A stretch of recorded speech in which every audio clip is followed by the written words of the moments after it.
Here we go, and start. Okay, I think we are live.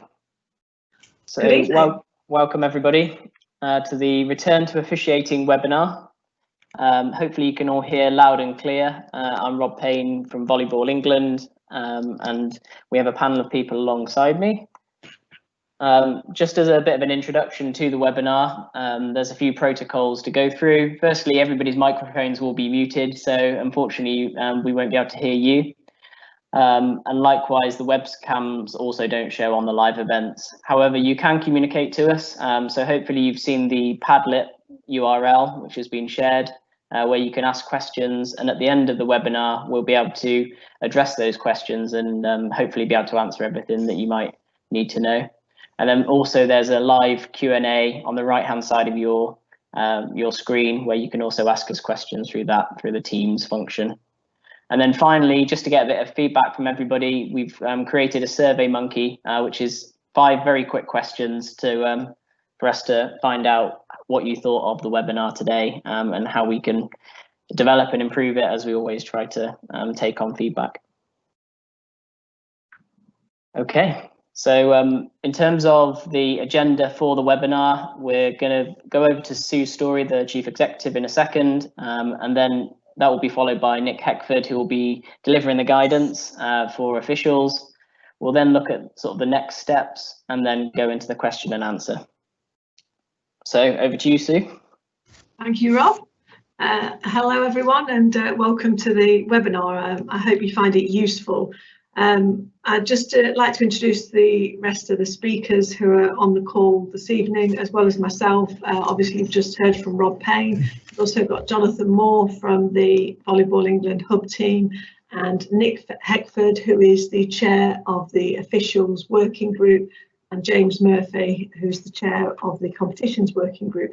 So hopefully with a panel like that, we should be able to answer any questions that anyone might have, and give you some good information that will help you on your refereeing journey through this COVID situation.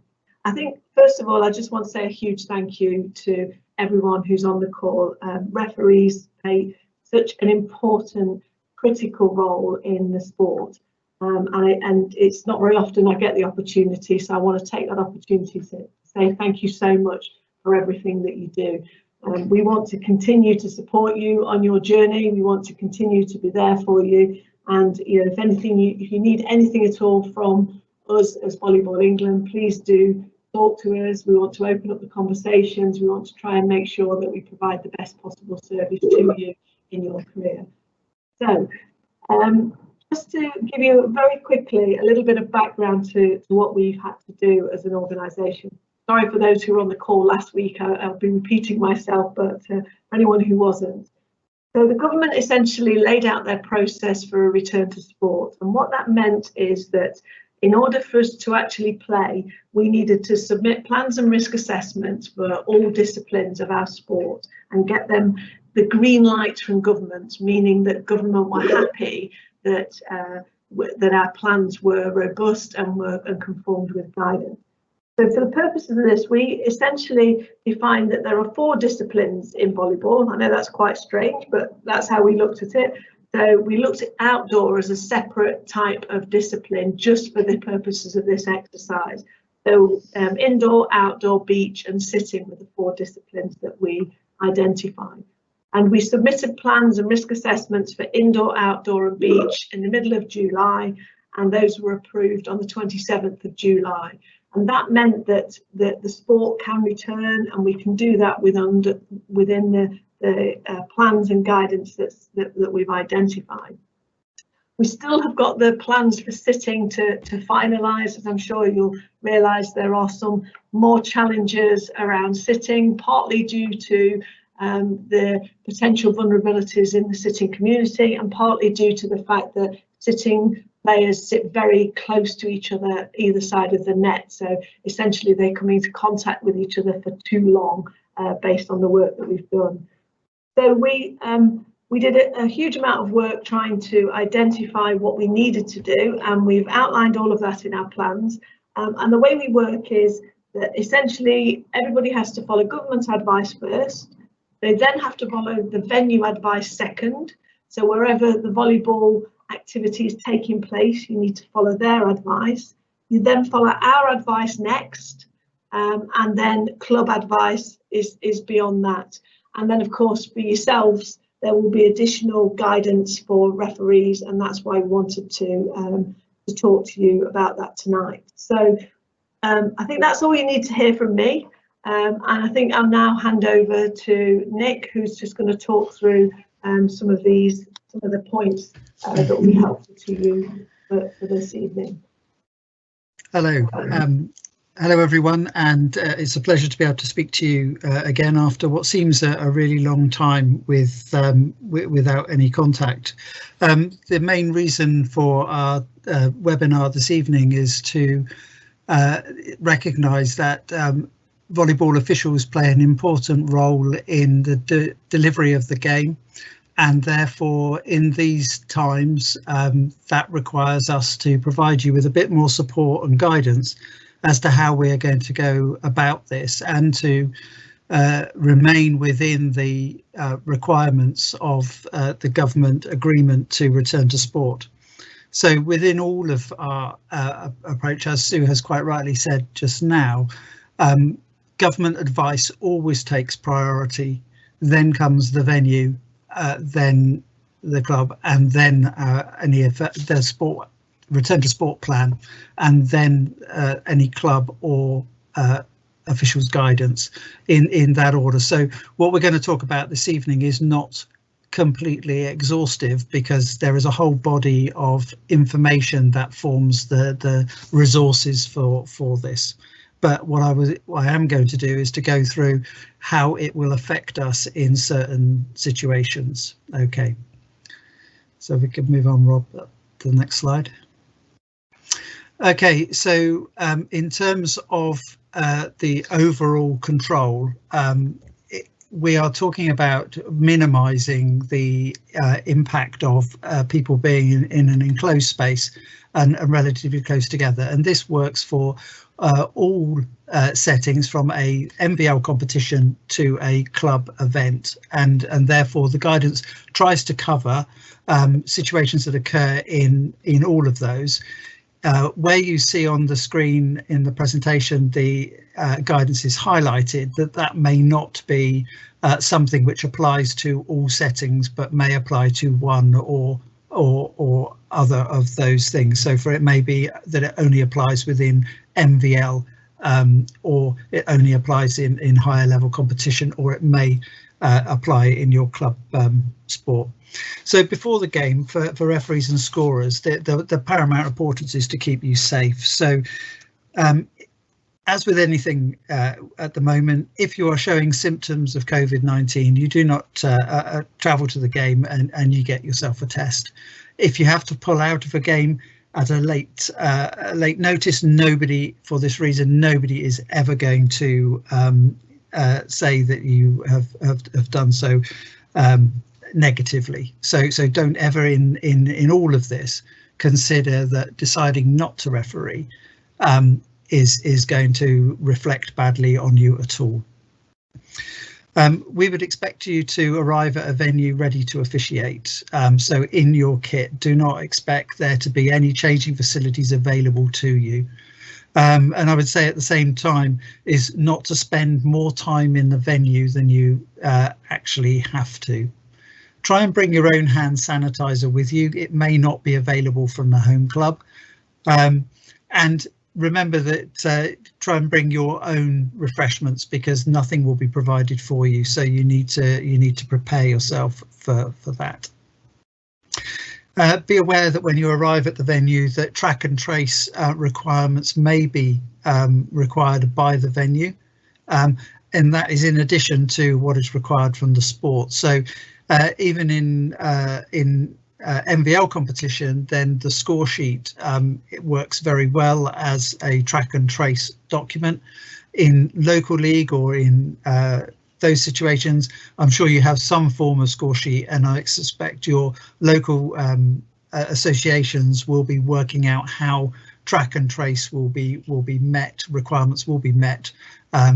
So you need to refer to those based on what setting the volleyball is taking place in. In the overall guidance, the overall agreement from the DCMS, there is a maximum allowable limit of 30 on an event, and this applies not just to volleyball, it applies to all sports, and therefore we have to limit the number of people that are within the field of play to that 30, and that's quite difficult to do, so we've made some decisions about that as well. But in the National Volleyball League, the competitions group have determined that a team would be made up of 13 members, and this allows us to have 2 referees and a COVID officer available at the site within the 30. Otherwise, we would very quickly, and a scorer, and we would very quickly go over the 30 if we didn't set some sort of limit on this. Okay, Rob, if you could. Okay, so all of the facilities and the setting up are the responsible of the home club, and they should all be sanitized before use. Okay, so all of that should be the responsibility of the host club or the venue setting it up, or if you're an association, then obviously somebody will be responsible for that. And as officials, we're expected to make sure that you can wash your hands beforehand and sanitize before play starts. It's better to do this too often rather than not enough. So in terms of the referee's responsibility, obviously you need to check the court to make sure that it complies with the adaptive playing conditions, and you need to be flexible here. One of the things that you may see is that there may be no bench, and that is because the players that are not on the court obviously need significantly more room to stay socially distanced from each other, and therefore the easiest way to do this, and to avoid a risk of having a bench that players sit on and then having to be sanitized every time they get up and move around, is to remove the bench completely. So you may need to be flexible about where players stand when they're not on the court. You've also got to make sure that the balls meet the MVL guidelines. So for this, you still need to check it. You still need to check the pressure to make sure that and also to make sure that it meets the requirements. But once you've checked the pressure of the ball and you know that the ball is okay for play, I would advise you not, in an MVL situation, you would not touch it again. Okay, in an MVL situation, you would expect the server to come and get the ball at the start of the set, and then you can pretty much leave it to the home club to deal with the balls and to make sure they're sanitized regularly at the points that we determine. So as a referee, check it for pressure, and once you've done so, you don't have to worry about it again, and make sure you sanitize your hands again after you've checked the pressure. One of the key things for transmission is around blowing a whistle, and therefore you are not allowed to blow a whistle. Once you blow into a whistle, you create a very large spray of droplets, and you can imagine as a first referee, or even as a second referee, then that can be spread over a relatively large area, given the amount of effort that I know I put into blowing my whistle, and therefore you're not allowed to blow a whistle, nor are you allowed to borrow one. So there are squeezy handheld whistles available, there are electronic whistles available, and we will make a list of some of the more popular ones, and which ones, some feedback on their effectiveness in the notes that we will issue for this.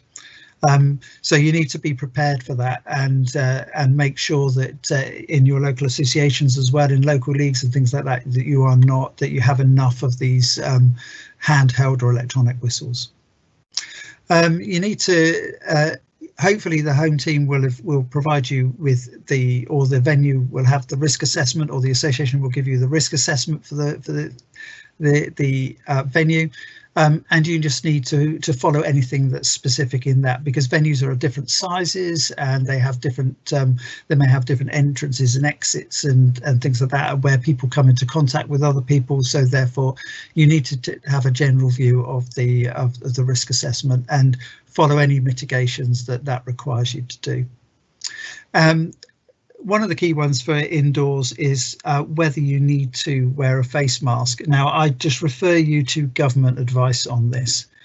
Government advice is that in enclosed areas, then you should be wearing a face covering.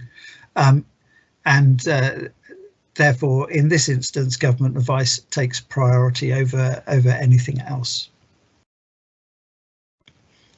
Okay, so the game itself, in order to, as I mentioned, the 30 limit and the number of players that may be involved in the playing area, in order to make this work, we've determined that there should be no line judges.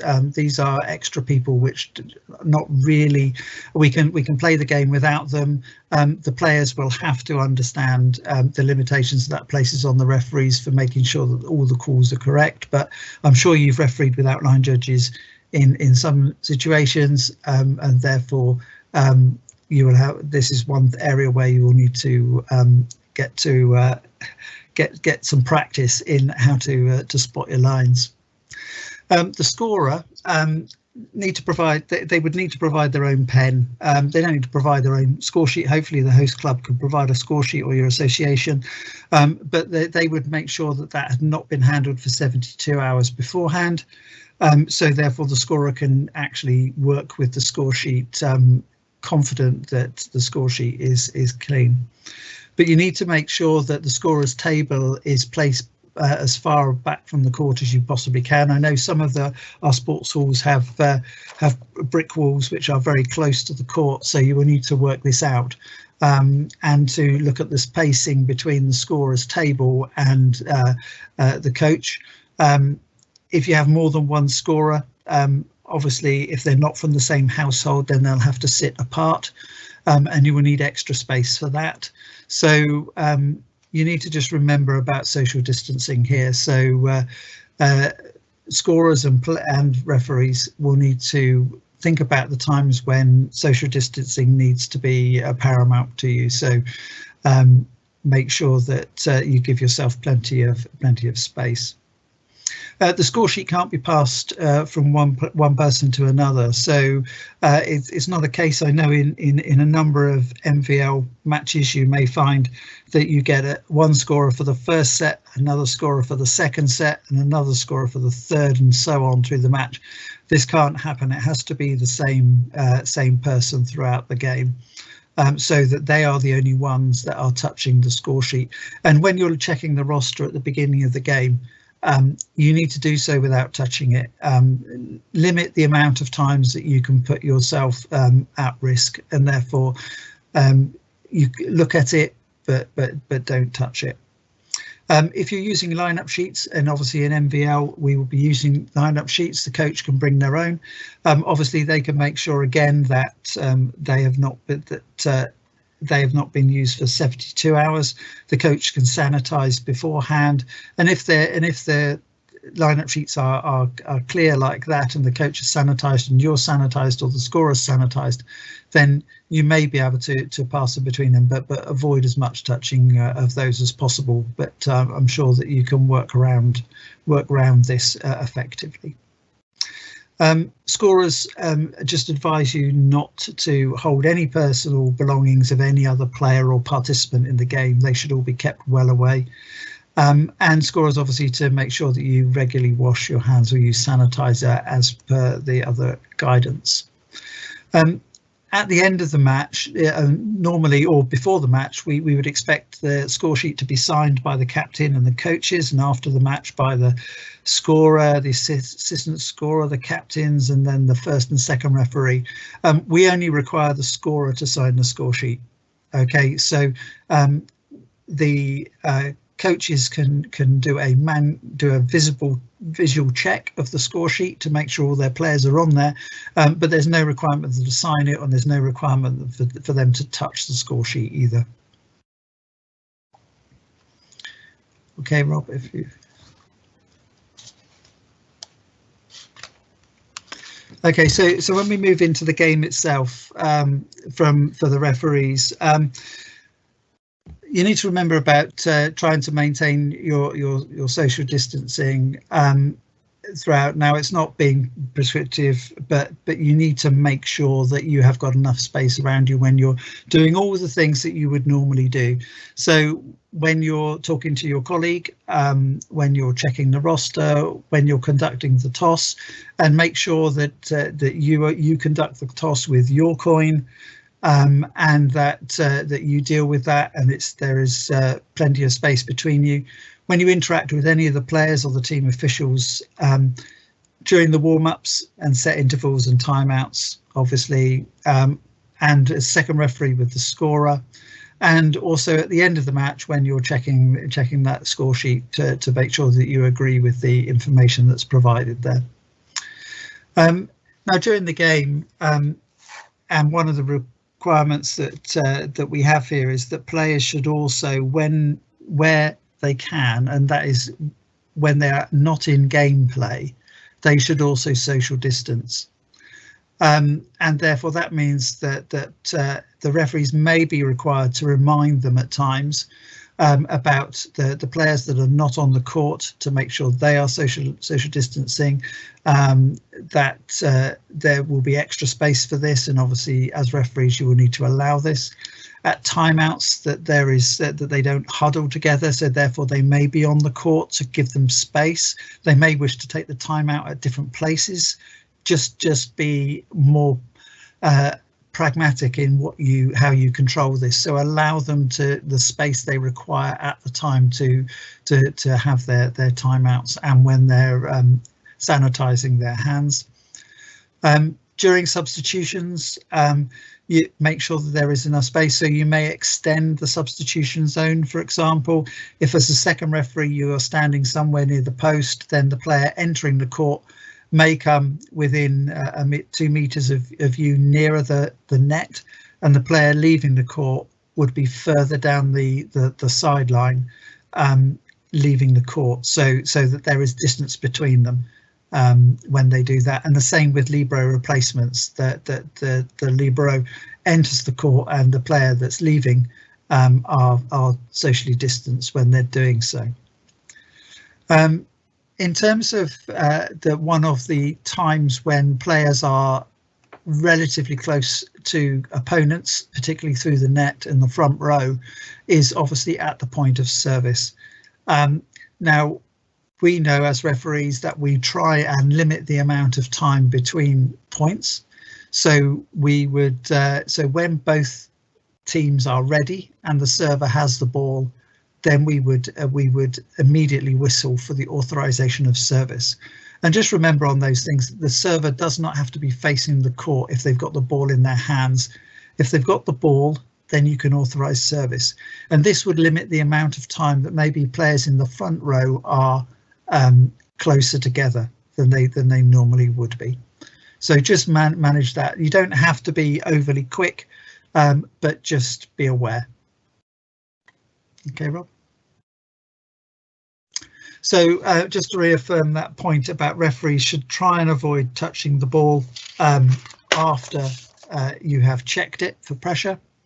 It remains the responsibility of the players or the host club or whatever. Now, I know that in some associations you may have different guidance given to you on that one, but in the MVL, certainly this would be the case. You definitely won't be using a blown whistle, and that applies to all settings, indoors and outdoors. There will be no pre-match or post-match protocol of any kind. The ball should be returned directly to the server. So when it goes off court, or when the point has ended, the easiest way for players to do this is to actually probably use their feet to kick it. But if it goes outside the court, then the spectators shouldn't be touching the ball. If they do, then you'll need to get it sanitized. Okay, so that's with their hands. If they had touched it with their hands. So just let the players deal with the ball. The ball will be sanitized regularly during the game. So in the MVL, we've determined that this would be a specific timeout at 15 points for all players to hand sanitize and for the ball to be checked. And referees should make sure that this happens. This is not replacing other timeouts. Okay, the number of timeouts that you're allowed in a set is a competitions issue, and it is down to the competition regulations of the league or the event that you're taking part in as to whether there are timeouts for the team to have other than this one timeout which you must enforce at. We've suggested 15 points. In the MVL it will be 15 points. I know of a local association that have suggested this takes place earlier in the set. Try not to allow these breaks for too long. It doesn't take that long to sanitize hands, etc. So we suggest no more than 60 seconds, and teams should try and avoid this becoming a chance to have further time, lengthy time to chat or take refreshment or drinks or whatever. The host team is responsible to sanitize the ball before play. Now that is what we're going to say for the MVL. So again, be guided by your local association or rules or regulation on that one. But that's what we are proposing. And referees, as referees, you should try and sanitize your own hands at each set interval. So put your sanitizer in your pocket, and it's easily done. Captains should maintain social distancing when they're requesting information from the referees. Certainly from the first referee, they don't need to come too close. Obviously, you are significantly higher than them, so there is a degree of separation there already. But there's no need for them to come really close to you. And at a substitution, I've already talked about this, but there will be no paddles in the National Volleyball League to be used. So please do not expect to see them. Okay, so during the game, many of the players will come into contact with the game equipment, the net, the posts for various things during play. It will be sanitized before the game and it will be wiped down again after the game. So there's no need to stop the match to get this done at the time the contact takes place.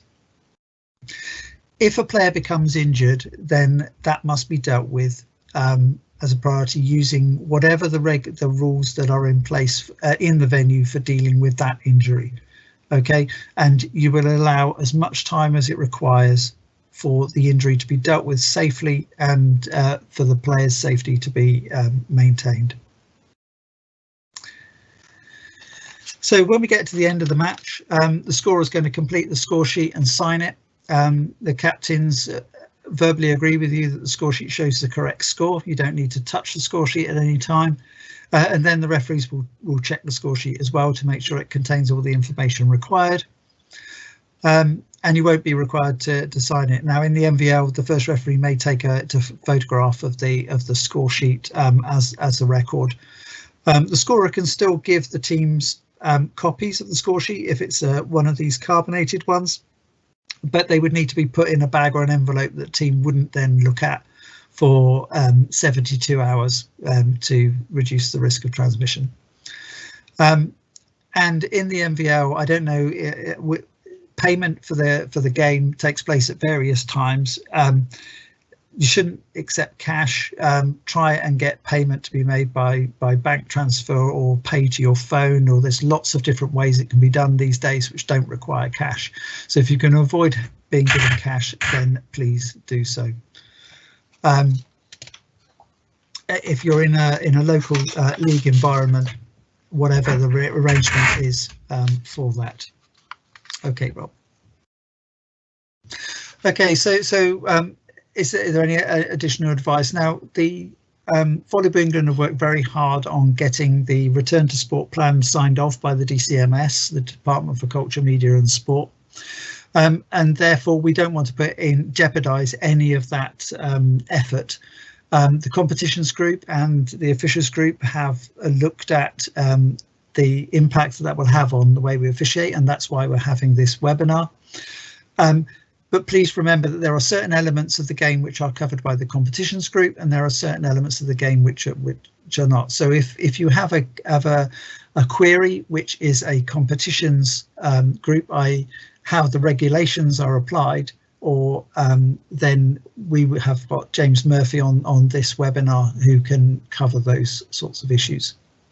So please take advice that from the Volleyball England, from the competitions regulation changes, and from this advice on officials, to ensure that we can get the game back on the court, and that's of the paramount. We want to get playing volleyball again. So one thing I would say is to effectively manage through this phase, referees are empowered to ensure that the measures are adhered to on the court, and to provide appropriate interventions should that not be the case.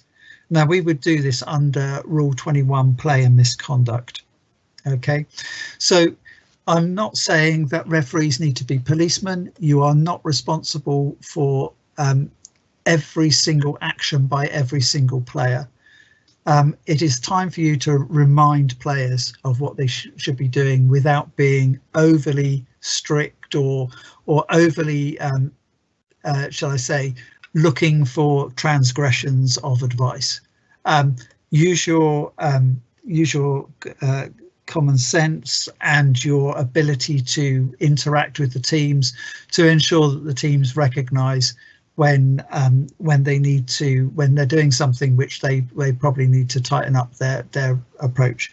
And I would say that within that there may be occasions when it is absolutely clear that a player has not listened and is not doing that, and then you would revert to the appropriate measures under Rule 21. Okay, Rob, can you go to the next one? Okay, so just as a general reminder, prior to play, read the guidance, conduct your normal match protocol as a referee. That's not anything to do with the players. As a referee, checking the roster, the playing area, making sure everything's set up. When you get to the toss, just talk to the captains to remind them of their responsibilities for directing their team, and get them to agree that the players will maintain their social distance except during gameplay. That specific zones and areas may need to be agreed, so you may need to talk to the captains and say, right, okay, this is what I expect. When you get to do a substitution, do this. When you're a libero, you do this. When you're going to have a timeout in this area is fine, anywhere on the court, whatever you decide. Okay. Remind them that the ball should be returned as quickly as possible to the server and not passed round any of the players. And remind that players mustn't huddle. They mustn't celebrate points by coming together, okay, nor should they be shouting encouragement towards other players. Now, people will do that. There will be comments and cheers and what have you. Again, this is not something that you need to police really tightly. Just remind them if it becomes an issue, or you feel that it is that the risk has risen in that play of them doing so. Make sure that the players' kit and drinks, etc., is all kept apart. So keep it well away from the side of the court, from the areas where other players come into contact with it. And you may need to widen the area where they do this when you're doing this. And just remind them that you will be stopping the game to ensure that a hygiene break takes place. Okay. Just to be aware that if a significant breach of any of that does occur, then you may need to resort to the sanction scale to deal with it. As I say, I'm not expecting you to look out for this, but just remind players, and you may decide that a gentle reminder a few times is sufficient here. But if people are just not listening to you, you do have the ability to go through the sanction scale based on your judgment of and this is a case where it is your judgment and nobody is going to question your judgment. If a player intentionally, for example, moves within a metre of someone else for non-volleyball playing purposes, then you should immediately treat this as rude conduct and this is again your judgment. But if a player spits or coughs or shouts at within 2 meters face to face of another player, and certainly in spitting and coughing, certainly with spitting, you can treat this as a significant breach of the guidance, and you can use disqualification for that player to understand the seriousness of making sure that we do not breach all of the guidance which we have painstakingly got signed off to allow volleyball to return, because they could be jeopardizing that, and we do not want that to happen. So with a player spitting, immediate disqualification. Coughing and shouting at within 2 meters of another person, this is disqualification in your judgment. It's not with, okay, so nobody's going to come back to you if they say, well, yeah, no, I don't think it was 2 meters or whatever. Ignore that. It's your judgment. Okay, Rob. So within all of this, are there any variations for beach and outdoor volleyball? For beach volleyball, there's a few slightly different things, but in general, most of it still applies the same as for indoor. I know you're outside, and therefore the risk it may be slightly lower. But again, there are some specific situations in beach volleyball which add further risk. One of those is the scorer in a competition sometimes uses paddles to indicate the server who's to serve. Just use your hands if you're a scorer in that situation. No paddles should be used. And if the referee is going to use the ball mark protocol in beach and outdoor volleyball, be mindful to ensure the players keep their social distance whilst you're doing that, and that you keep distance from them.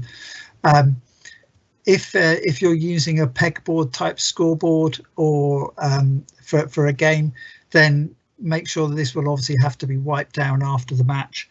And if you're in a local league that plays lots of matches on the same court and the same evening, then you will either need to have separate scoreboards, or you'll need to do an awful lot of wiping down, because you've got to remember that every number that might be flipped over has been touched. So all of them would have to be wiped. So it's probably best to get a number of scoreboards or find a different way of doing it. Okay, and that would go for beach and outdoor volleyball. And I don't think that there are any other considerations for outdoor volleyball, but if you have any, then please do drop them into the questions section, or send us a note as to get clarification on a specific incident. Then we'll be more than happy to look at that for you. Okay.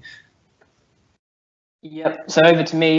Just a quick reminder really that your referee registration expired on the 31st of July, and to renew your registration, Volley Zone is the place to go. If you need any support or advice, membership at volleyballengland.org is there to help you, and we've also got a number of user guides as well to help you through that, which are on the website. So just a bit of information to share with you there, and the benefits are also listed on the website under the membership section. In terms of next steps, obviously we'll go on to the question and answer in a minute, and we've had lots of questions through, which is great, and we'll try to answer as many as possible for you. This webinar has been recorded and is being recorded as we speak, and it will be published on YouTube and shared with everybody, so you can revisit the information that's been passed on to you. Likewise, Nick and James have worked hard to produce this guidance document, which has been shared, and that will be published on the website as well as a PDF. So we now have a dedicated coronavirus page on the Volleyball England website, and in there will be all this guidance for people to use and follow. And then finally, if you have any questions that you think about after the webinar, then please send them in to us. We're happy to help and answer as many as we can. So refereeing at volleyballengland.org is the place to go. So in terms of the questions, Nick, are you okay to field answers to some of the questions that have come in? Yes. Right, so in terms of some frequently asked questions, in the event that there's a local lockdown and volleyball is suspended, would I still be insured if I officiated a match during the lockdown? I think this is a very good, simple answer. No, you wouldn't. So you'd be in contravention of government advice. So therefore, you need to follow. If there is a lockdown, you need to be locked down. Okay, next one. So I'm over 70. Am I allowed to referee or score? So in this one, I refer you to government advice again. There is clear coronavirus outbreak advice on what to do and your risk as an over 70 provided by the government. So I'd refer you directly to that, please.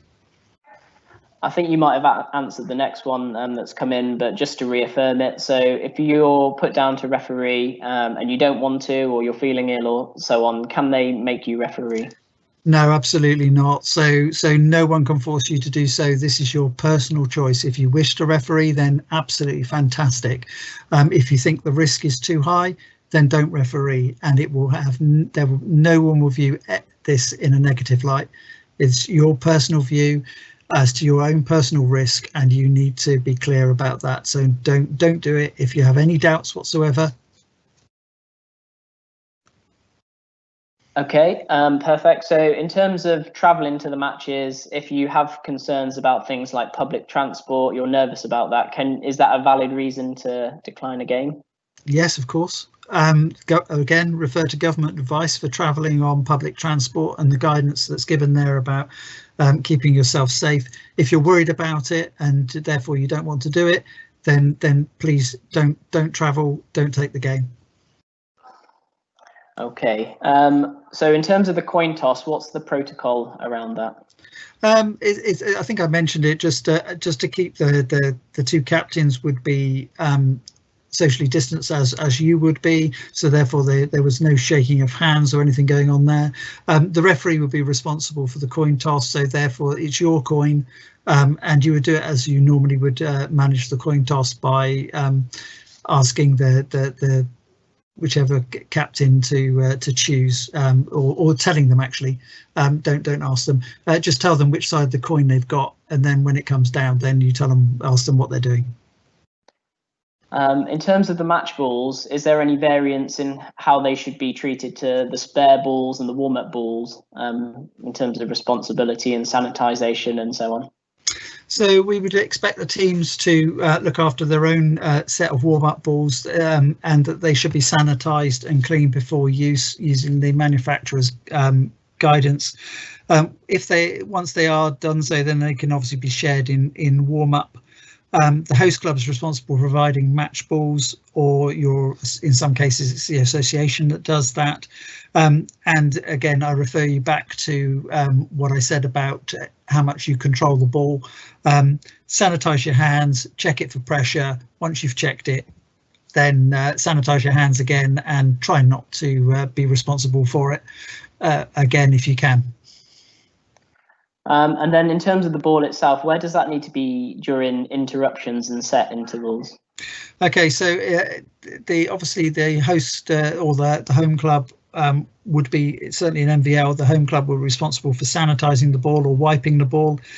Once it's been done, it can be placed in the service zone, or in an area where everyone knows this is the match ball, and the server can go and get it at the start of after the interval has finished. Okay, so you're in quite a small sports hall, and there's not 2 meters between the scorer and the second referee. What would your advice be there? I would look for solutions that the scorer may have to sit off to one side on court A or B to give you that space. That may mean that the coach might have to move. So be it. The coach may have to move.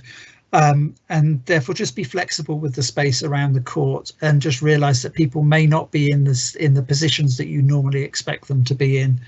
The fact that for the most part that you are facing away from the scorer as a second referee doesn't present a major risk when you're moving around the post if the scorer is behind you. But certainly when you're turning to face them, you need to make sure you have that social distance. And if there needs to be a separate scorer to operate the scoreboard, where should they best sit? So they would need to just sit where they can be seen, but obviously apart from the main scorer, socially distanced from the main scorer, unless they obviously come from the same household, when they could obviously sit together. So again, it's just a case of just making sure you're aware of that, and the scoreboard can in a place where everyone can see it. And then if you're officiating a match and you're unsure about some of the players, are you able to pick up the score sheet and check that they are registered? You should do this visually if you can. If you need to check their registrations, obviously if you're in the MVL, we expect that Volley Zone will be correct, and therefore you can check it against the Volley Zone list of registered players. But again, try not to touch the score sheet. Certainly don't pick it up if you can help it. I would say don't pick it up, actually, not if you can help it. Just look at it. You can do so by if you have to look at the scorers, it's on the scorers table. You could say to the scorer, would you just mind moving so that I can just read the roster to check it. Okay, so the home team wants to use 2 different scorers during the match. Is that something that you would permit? No, this is not possible. You cannot have more than the same scorer. The scorer that starts the match should finish it.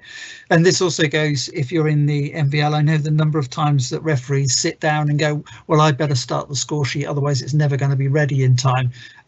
No, don't do it. Wait for the scorer. And if that means that you're going to start late, you're going to start late. Okay, so if a lineup sheets are used, how does the coach give them to the scorer? Can the second referee have a copy? I think I mentioned this about whether the lineup sheets are properly where they've been handled within 72 hours. Make sure the coach has sanitized their hands. Then they can be placed. The lineup sheet can obviously be placed on the scorer's table. You can look at it there. If you do want to pick it up and you know the coach has sanitized their hands before filling it out, and you've sanitized your hands, then the risk there is relatively small.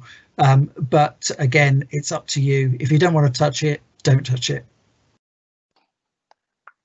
Okay, so if a team turns up with more than 13 players as part of the guidance, including their bench personnel, what would you do as a match official? Okay, so the main thing here is that we can't go over 30 for the venue. Now this does it, so the host club is responsible to making sure that there are no more than 30 people present in the field of play. If a team arrives with more than 13, and this takes the total over 30, then they're going to have to prioritise who is going to go and be a spectator in an area which is away from the court and away from the 30 that are playing the match. Okay, so question around the whistle. Is there going to, I know you mentioned that electronic whistles would be preferable and you were looking to provide some advice on that. Is that you're going to provide links and information on where people can purchase them from? Yeah, we'll list a few of the ones that are available, and some of the softwares, but obviously you can't identify specifically where you can get hold of them. There are plenty of online sports retailers across the world that provide these whistles. We have some feedback from America on a tournament where various whistles were used during that tournament and their effectiveness in a large sports hall and in a game. So we will try and put that into the FAQ in the guidance, and try and put it online we'll put it online as well. Not try, we'll put it online as well. Okay, great. So in terms of the equipment, somebody's commented and said that it's very rare that a referee isn't involved in setting out the equipment, like your tables, chairs, benches, posts, stands, etc. Is it practical that a referee can just leave that to other people? Yes. It's down. This is one area whereby you can limit the risk to you. So therefore, leave it up to the venue or the host club. And if you are going to, they sanitize it first. It's a case of don't touch it if you don't have to. Yep, that sounds good. So in terms of the previous webinar, which is around the return to play, there was advice that was given around players who sign an opt-in to accept the risk assessments drawn up by clubs. Will they be sent to referees in advance, and in what sort of order would the risk assessment, should that be given before a referee confirms a fixture, or how would you see that working? I would think that all of the clubs would have their risk assessments for a particular venue that they're going to play in. So the risk assessment should be available prior to the match to the referees. Okay, great. And with regards to triangular fixtures, obviously that means that the numbers will be larger, given that there'll be 3 teams. How as you as a referee would you manage that situation? So you just need to remember that between the matches, you might have a slightly longer turnaround, whereby the team that's going to come in to play the second match may be outside the venue, and therefore they would need to allow the team that's not playing the second match to leave the playing area and be well away from the court area before they entered. So you may need to allow more time to do this. You may need to remind the team that's not playing that they have to leave and they have to take all their things with them before you would expect to see anyone else come in. And I would hope that the host club may give you some help here in making sure that the team that's not playing is not coming into the court area whilst they don't need to be there. Okay, great. So another question's come in around the COVID officer role. So a role which is essential with match activity. Does this count as one of the 30 participants? Yes. Nice and simple. Right, okay, so we'll move on to some of the more recent questions. With the introduction of the timeout to sanitize at 15 points, does this mean there'll be no technical timeouts in the NBL this season? That's a competitions question, so I have to refer that one to James. Yes, there will be no technical timeouts in the NBL this season. Great. Right, just moving through. 2 seconds.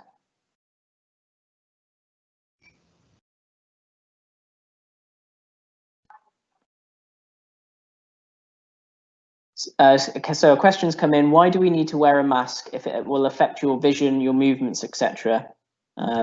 Asking whether that is a mandatory requirement or not.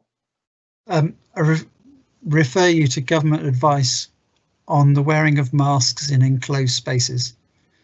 I think that the latest government advice is that you should wear a mask in an enclosed space unless you have a specific reason not to. Okay, so in terms of the facility, somebody's asked a question around the facility following on from other sports such as five-a-side football, gym classes, badminton. How can we guarantee the court is free of COVID? Is there anything that we can do to help mitigate that risk? I think you need to, those arrangements are the responsibility of the venue, and you know, if it's whatever arrangements are made by the venue for sanitizing between sports using their sports facilities. That may mean that if you're sat there, if you see that there's a five-a-side game taking place and you know volleyball's coming up next, that as soon as the five-a-side game finishes, that doesn't mean that you should all pile into the venue, because the venue may need some time to ensure that the sports hall is safe to pass on to the next user, and therefore it's down to the venue. There's a couple of questions around the score sheet. So how does the score sheet get signed without touching it and checked without breaking social distancing? And that's the same for the lineup sheets as well. Yeah, so the score sheet, there's no need to sign it unless you're the scorer. You should, so I would have thought that in any situation there is absolutely no need for the referee to sign the score sheet. In terms of the lineup sheets, I think we've talked about that a couple of times, about just assess the the risk that you think exists there. You don't have to touch them. You can put them on the table and look at them when you're checking the team's positions at the start of the set, and you don't have to touch them if you don't want to, or you should avoid touching them if you can.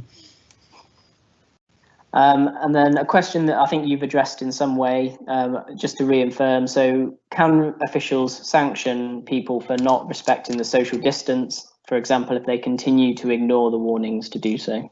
Absolutely. Absolutely. If you think, in your judgment, if you think that they are persistently failing to adhere to social distancing after warning, then you can sanction them, and you have the right to do that through red card and rude conduct. Maybe quite a subjective question next. Quote in your in the presentation where it says unlimited time to deal with injuries. Please define what constitutes an injury. I'm not a medical doctor, which is my normal position on these things. I don't know how injured a player is. Only they can determine that. Or their support staff or physio, if there is one, can determine that. So you need to be aware that that can take some time. So just use your common sense on that one, I think, because you can't, as I say, you're not a doctor, so therefore you can't assess the situation, so therefore you can't tell them they're taking too long or speed them up. Obviously, if it is a situation whereby within the rules of game you have the opportunity to ask the coach to perform a substitution for the player, or if there is no legal substitution available, for them to perform an exceptional substitution to replace a player. So within the rules, we have those guidance on injuries. But again, you know, if a player is injured on court, then they need to be dealt with safely and moved from the court safely, given all of the advice, but on social distancing, on wearing of masks, etc. So on that situation, you may need to just see what happens and allow some time. Okay, great. This is a bit more of a competitions related question. So will teams be required to produce up-to-date paper copies of Volley Zone registrations of players so that we can check that players are NVL registered? Not everyone has access to web on their phones on the day.